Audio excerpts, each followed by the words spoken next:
ഇവരുടെ കൂട്ടുമ്പോൾ തന്നെ 100 വരുന്നുണ്ട്. അപ്പൊ ബാക്കിയുള്ളവരുടെ പെർസെന്റേജ് എവിടെ പോയി എന്നുള്ളതായിരുന്നു ചോദ്യം. കിട്ടാൻ അർഹനായിട്ടുള്ള അനീഷിന്റെ കണ്ണുനീർ. നമസ്കാരം, പുതിയൊരു വീഡിയോയിലേക്ക് എല്ലാവർക്കും സ്വാഗതം. അങ്ങനെ നമ്മുടെ ബിഗ് ബോസ് ഗ്രാൻഡ് ഫിനാലെ കഴിഞ്ഞിട്ട് ഏകദേശം ഒരു ആഴ്ച കഴിയാനായിരിക്കുന്നു. എനിക്കിപ്പോഴും ഒരുപാട് സംശയങ്ങളും കാര്യങ്ങളും ഒക്കെ ഉണ്ട്. കാരണം എൻ്റെ സംശയം തീരത്തേയില്ല. വിഷമമാണോ? ചങ്ക് മുഴുവൻ വിഷമമാണ്. കാരണം അത്രയും ആൾക്കാർ കഷ്ടപ്പെട്ട് വോട്ട് ചെയ്തിട്ടുണ്ട്.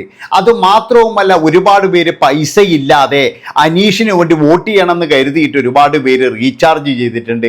അപ്പം അങ്ങനെയൊക്കെ നമ്മളൊക്കെ എന്ന് പറഞ്ഞാൽ ഒരുപാട് വോട്ട് പിടിച്ചത് കൊണ്ടാണ് ഈ സങ്കടം തീരാത്തത്. അല്ലാതെ നിങ്ങളെല്ലാവരും വിചാരിക്കേണ്ട ഇവൻ എന്താ ഇത് വിട്ടുപിടിക്കുന്നില്ലേ എന്ന് വിചാരിക്കേണ്ട. എനിക്കിതിന് ഒരു ക്ലാരിറ്റി കിട്ടിയേ മതിയാവൂ. കാരണം ഞാനൊരു ബിഗ് ബോസിന്റെ ഒരു ഫാനാണ്. അതുകൊണ്ട് തന്നെ എന്ന് പറഞ്ഞാൽ ഈ ഒരു ഗെയിം ഏതെങ്കിലും ഒരാൾക്ക് വേണ്ടിയിട്ട് അങ്ങനെ തീർത്തു കൊടുക്കാൻ ഞാൻ ഒരിക്കലും സമ്മതിക്കത്തില്ല. അത് ഏത് കിഷൻ ചന്തു വന്ന് പറഞ്ഞു കഴിഞ്ഞാലും ഞാൻ സമ്മതിക്കത്തില്ല. ഞാൻ ഉറപ്പായിട്ടെന്ന് പറഞ്ഞു കഴിഞ്ഞാൽ ഇതിങ്ങനെ പറഞ്ഞുകൊണ്ടേയിരിക്കും എന്നാണ് എനിക്ക് പറയാനുള്ളത്. ഏതായാലും ഞാൻ ഇങ്ങനെ ഓരോ നിമിഷവും ഇങ്ങനെ നോക്കിയിട്ട് നെടുവീർപ്പെടും. അപ്പം അങ്ങനെ ഇരിക്കുമ്പോഴാണ് ഇന്ന് ഞാനൊരു വീഡിയോ കണ്ടത്. നമ്മളെ ഫിറോസിൻ്റെ ഒരു വീഡിയോ ആണ്. ഏതായാലും നമുക്ക് ഒന്ന് ആ വീഡിയോ ഒന്ന് കണ്ടിട്ട് വരാം. കാരണം ഒരു സമാധാനം കിട്ടുന്നില്ലാന്ന്. എന്ത് ചെയ്യാനാന്ന്? കാരണം ഇത്രയും വോട്ടൊക്കെ ചെയ്തിട്ട് ഈ ലാലേട്ടൻ എന്താ അവസാനം പറഞ്ഞത്? എൻ്റെ പരമാധികാരം ഞാൻ എടുക്കുന്നത്. എന്തൊരു മനുഷ്യനാണ് ഇങ്ങേര്. എനിക്കെന്തോ അങ്ങ് ദഹിക്കുന്നില്ല. എനിക്കെന്തോ അങ്ങനെ അങ്ങ് എന്താ പറയേണ്ടത്, അങ്ങനെ അങ്ങ് വിട്ടുപോകാൻ കഴിയുന്നില്ല. എൻ്റെ മനസ്സിൽ ഇങ്ങനെ അതിങ്ങനെ കിടന്ന് ഒരു ഭയങ്കരമായിട്ടൊരു കരടാന്നത്. കാരണം എന്താണെന്ന് വെച്ച് കഴിഞ്ഞാൽ നമ്മളൊക്കെ കണ്ണ് തുറന്ന് ഇരിക്കുമ്പോൾ നമ്മളെ പറ്റിക്കുക എന്ന് പറഞ്ഞു കഴിഞ്ഞാൽ പച്ചക്ക് പറ്റിച്ച് തിന്നുക എന്നൊക്കെ പറയുന്നില്ലേ, അതാണ്. കപ്പ് ഒലയ്ക്കൊന്നല്ല, അത് പോട്ടെ, കപ്പ് ഒലയ്ക്കുക പോട്ടെ. അനീഷിന് കപ്പൊന്നും വേണ്ട. അനീഷിന് എന്ന് പറഞ്ഞു കഴിഞ്ഞാൽ നമ്മൾ സ്നേഹം ഇഷ്ടംപോലെ അനീഷിന് ഇപ്പോഴെന്ന് പറഞ്ഞാൽ അതിലും കൂടുതൽ കാര്യങ്ങൾ വരുന്നുണ്ട്. പക്ഷെ എന്നാലും എന്താണ് എൻ്റെ പരമാധികാരം? അതാണ് എനിക്ക് ചോദിക്കാനുള്ളത്. ലാലേട്ടൻ്റെ പരമമായ അധികാരം എന്താണ്? അനീഷിനെ തോൽപ്പിക്കുക എന്നുള്ളതോ? നോക്കാതെ ചാലിച്ച കപ്പാണ് അവിടെ ഇരിക്കുക. അവളെ നോക്കി കൊഞ്ഞണം കുത്തുമായിരിക്കും അവരുടെ വീട്ടിലിരുന്ന കപ്പ്. അതായത് നമ്മുടെ വിന്നിംഗ് മൂവ്മെന്റിൽ സ്ക്രീനിൽ പെട്ടെന്ന് കാണിച്ചു പോകുന്ന ഒരു സാധനമായിരുന്നു ഇത്. 45.1% അനുമോൾക്കും 42.7% അനീഷിനുമാണ് അതിൽ കാണിക്കുന്നത്. അതിനുശേഷം ഇതായിരുന്നു. അതായത് അനുമോൾക്ക് 57.3%, അനീഷിന് 42.7%. അത് മാത്രമല്ല, അതിന്റെ ഇടയ്ക്ക് വെച്ച് ലാലേട്ടൻ നിർത്തൂ എന്ന് പറഞ്ഞ് നിർത്തിപ്പിക്കുകയും ചെയ്തു. അപ്പം നിങ്ങൾക്ക് തോന്നുന്നുണ്ടോ ഇതൊരു ജെന്യൂൻ ആണെന്നുള്ളത്? എടോ, ഇതന്നെയാണ് എനിക്കും പ്രശ്നം. എൻ്റെയും പ്രശ്നം ഇത് തന്നെയാണ്, വേറെ ഒന്നുമല്ല. എൻ്റെയും പ്രശ്നം ഇതാണ്. കാരണം എന്തിനാണ് ലാലേട്ടൻ നിർത്ത് എന്ന് പറഞ്ഞത് എനിക്ക് മനസ്സിലാകുന്നേ ഇല്ല. അതാണ് എൻ്റെയും പ്രശ്നം, അല്ലാതെ വേറെയൊന്നുമല്ല. ലാലേട്ടൻ നിർത്ത് എന്ന് പറയുന്നത് വോട്ടിംഗ് ആണെങ്കിൽ കൃത്യമല്ല. ഇപ്പോഴും പറയുന്നത് ഞങ്ങളെല്ലാം കൂടിയിട്ട് ഇനി വോട്ട് ചെയ്തു വിടാന്ന്. അതിനിടയ്ക്ക് കുറേ ആൾക്കാർ കമൻറ്റ് ചെയ്തെന്ന്, ചേട്ടൻ പറഞ്ഞ 12 മണി കഴിഞ്ഞിട്ടും വോട്ട് ചെയ്യാൻ കഴിയുന്നുണ്ടെന്ന് കുറേ ആൾക്കാർ പറയുന്നു. ഈശ്വര, എന്തൊക്കെയായി കേൾക്കുന്നത്? അതാണ് ഇത്രയും വലിയൊരു ഷോ, അതായത് ഇത്രയും പോപ്പുലർ ആയിട്ടുള്ളൊരു ഷോ എല്ലാവരും ഉറ്റുനോക്കുന്നത് തന്നെ എന്ന് പറഞ്ഞാൽ മലയാളം ബിഗ് ബോസ് തന്നെയാണ്. കാരണം 3 മാസം എന്ന് പറഞ്ഞു കഴിഞ്ഞാൽ ഇതൊരു മാമാങ്കമാണ് ശരിക്കും നടക്കുന്നത്. ഈ ഹിന്ദിക്കാരായാലും തമിഴനും തെലുങ്കനും അതുപോലെ ഈ കന്നഡക്കാരനും ഒക്കെ നോക്കുന്ന ഒരേ ഒരു കാര്യം എന്ന് പറഞ്ഞാൽ ഈ മലയാളം ബിഗ് ബോസ് ആണ്. കാരണം ഇത്രയും പ്രേക്ഷകരും കാര്യങ്ങളും എല്ലാവരും ഇതിൻ്റെ അകത്ത് കളിക്കുകയാണ് ചെയ്യുന്നത്. അതായത് പ്രേക്ഷകരായാലും അതുപോലെ ഈ ഇതുപോലെ വീഡിയോ ചെയ്യുന്നവരായാലും അതിൻ്റെ ഉള്ളിലുള്ളവരായാലും ബിഗ് ബോസ് ആയിക്കഴിഞ്ഞാലും എല്ലാവരും കളിക്കുന്ന ഒരു ഷോയാണ്. അതുപോലെ തന്നെ എന്ന് പറഞ്ഞാൽ ലാലേട്ടനെ കാണാൻ വേണ്ടി മാത്രം എന്ന് പറഞ്ഞു കഴിഞ്ഞാൽ ഈ ഷോ കാണുന്ന ആൾക്കാരുണ്ട്. ലാലേട്ടൻ്റെ ആയ ഡ്രസ്സിങ്ങും എൻട്രിയും ലാലേട്ടൻ്റെ കാര്യങ്ങളും ഇതൊക്കെ. പക്ഷെ പലപ്പോഴും എന്ന് പറഞ്ഞു കഴിഞ്ഞാൽ ഇപ്രാവശ്യവും ലാലേട്ടൻ നിരാശ തന്നെയാണ് തന്നത്.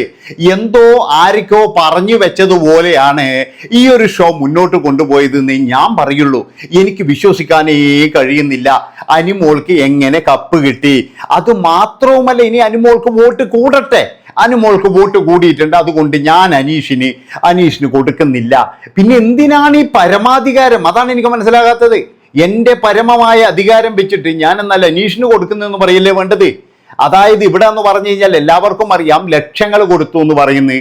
1 ലക്ഷം കൊടുത്തു. ഒരു കാര്യം ഞാൻ നിങ്ങളോട് പറയാം. അതായത് കൈക്കൂലി എന്ന് പറഞ്ഞു കഴിഞ്ഞാൽ ഇത് തന്നെയാണ്. ഈ കൈക്കൂലി എന്ന് പറഞ്ഞു കഴിഞ്ഞാൽ 1 രൂപയായി കഴിഞ്ഞാലും 1 ലക്ഷമായി കഴിഞ്ഞാലും 1 കോടിയായി കഴിഞ്ഞാലും ഒരേ കളവ് തന്നെയാണ്. അല്ലാതെ എന്ന് പറഞ്ഞാൽ വേറെയൊന്നുമല്ല. ഇപ്പൊ നമ്മൾ ആർക്കെങ്കിലും കൈക്കൂലി കൊടുത്തിട്ടുണ്ടെങ്കിൽ അത് 2 രൂപ 1 രൂപയല്ലേ പോട്ടെ, അങ്ങനെ വെക്കൂല.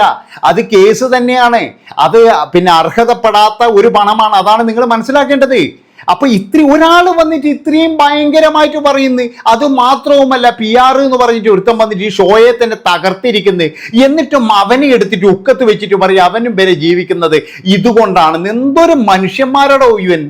അതാണ് ഞാൻ ചോദിക്കുക. ലാലേട്ടന്റെ കൂടെ ഇരുന്ന ഒരു താടി വെച്ച ഒരാളില്ലേ, ഇതിന്റെ എന്തോ വലിയ ഹെഡാണ്, കൊണാണ്ട്രാന്നൊക്കെ പറഞ്ഞിട്ട് അയാൾ എന്ത് വർത്തമാന പറയുന്നത് എനിക്ക് മനസ്സിലാകുന്നില്ല, എനിക്ക് സഹിക്കാൻ കഴിയുന്നില്ല. അതാണ് കാരണം. ഇതുപോലൊരു ഷോ ഇനി എങ്ങനെ ഞാൻ വോട്ട് ചെയ്യും? നിങ്ങൾ തന്നെ പറ. നിങ്ങൾ എന്നെ കേട്ടുകൊണ്ടിരിക്കുന്ന നിങ്ങൾ പ്രേക്ഷകർ പറ. അതായത് ഇവിടെ വോട്ടിങ്ങിന് യാതൊരു വിലയുമില്ല. അതുപോലെ തന്നെ പരമാധികാരങ്ങൾ ഉപയോഗിക്കുന്നു. പിന്നെ പൈസ വാങ്ങിച്ച് വോട്ട് കൊടുത്തു എന്ന് പറഞ്ഞിട്ടും അവർക്ക് കപ്പ് കൊടുക്കുന്നു. എൻ്റെ വോട്ടിന് എന്ത് വിലയാണുള്ളത്? അതാണ് ഞാൻ ചോദിക്കുന്നത്. എൻ്റെ വോട്ടിന് എന്ത് വിലയാണുള്ളത്? ഞാൻ എന്തിനാണ് വോട്ട് ചെയ്തത്? ഇവരാദ്യമേ പറഞ്ഞൂടെ നിങ്ങളാരും വോട്ട് ചെയ്യേണ്ട മക്കളെ, കാരണം ഇവിടെ പൈസ കൊടുത്തിട്ട് വോട്ട് വാങ്ങിക്കുന്നുണ്ട്. ആ പൈസ കൊടുത്ത വോട്ട് മാത്രമേ നമ്മൾ കൂട്ടുള്ളൂ എന്ന് ആദ്യം പറഞ്ഞാൽ പോരെ? ഇവരെന്തിനാണ് ഈ ഷോ തീരുമ്പം പറയുന്നത് നിങ്ങളുടെ ഇഷ്ടപ്പെട്ട മത്സരാർത്ഥികൾ ഇവിടെ നിൽക്കാൻ വേണ്ടിയിട്ട് 1.5 ലക്ഷം റുപ്യ വെളിയിൽ കൊടുത്തോന്നാ പറയണ്ടേനി? അടുത്ത പ്രാവശ്യം പോലെ ബിഗ് ബോസ് ആയിട്ട് അങ്ങനെയാ പറയേണ്ടത്. അതായത് നിങ്ങളെ ഇഷ്ട മത്സരാർത്ഥികൾ ഷോയിൽ തുടരണമെന്നുണ്ടെങ്കിൽ എല്ലാവരും പിരിവിട്ടിട്ട് 1.5 ലക്ഷം രൂപ PR കൊടുക്കുക. ഇങ്ങനെ പറഞ്ഞോ? അതാ നല്ലത്. എന്നാ പിന്നെ ഒരു കുഴപ്പമില്ലല്ലോ, നമുക്ക് പൈസയിലേ അയച്ചു കൊടുക്കണ്ടോ? ഈ 600 വേണ്ട. അതായത് നമ്മൾ ഈ റീചാർജ് ചെയ്യുന്ന പൈസ കൊടുക്കാതെ നമുക്ക് വേറെ കൊടുത്താൽ പോരെ? അതല്ലേ നല്ലത്? PR ഏൽപ്പിക്കുക. നമുക്ക് ഒരു കാര്യം ചെയ്യാം, അതല്ലേ നല്ലത്? ഇല്ലെങ്കിൽ ഒരു കാര്യം ചെയ്യാം, നിങ്ങൾ എല്ലാവരും കൂടിയിട്ട് ഒരു കൂട്ടായ്മ രൂപീകരിച്ചിട്ട് അങ്ങ് തള്ളിയേക്കുക മൊത്തത്തിൽ. അങ്ങനെ പറ്റുള്ളൂ ഇനിയിപ്പോ. അല്ലാതെ എന്ന് പറഞ്ഞു കഴിഞ്ഞാൽ യുവന്മാർ വോട്ടിൻ്റെ അകത്ത് കാണിച്ചിരിക്കുന്ന തരികിടകള്, അതുപോലെ തന്നെ സർവ്വ അധികാരങ്ങള്, എന്നിട്ട് അനീഷ് എന്ന് പറയുന്നവനെ തോൽപ്പിക്കുക. കുറച്ചും കൂടി വരുന്നുണ്ട്.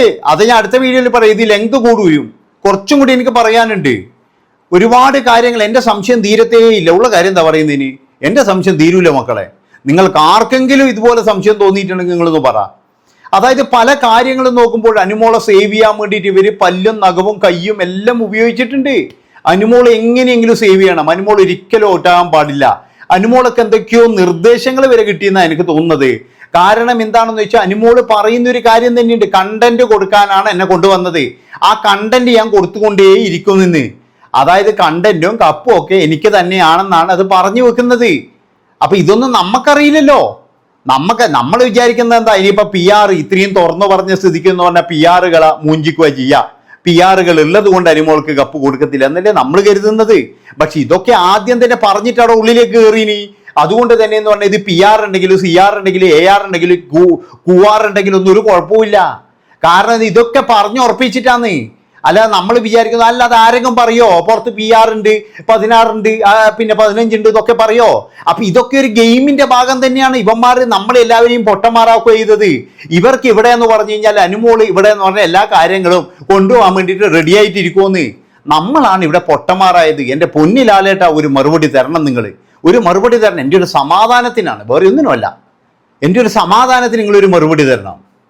അടുത്ത വീഡിയോയിൽ വരാം. Bye bye.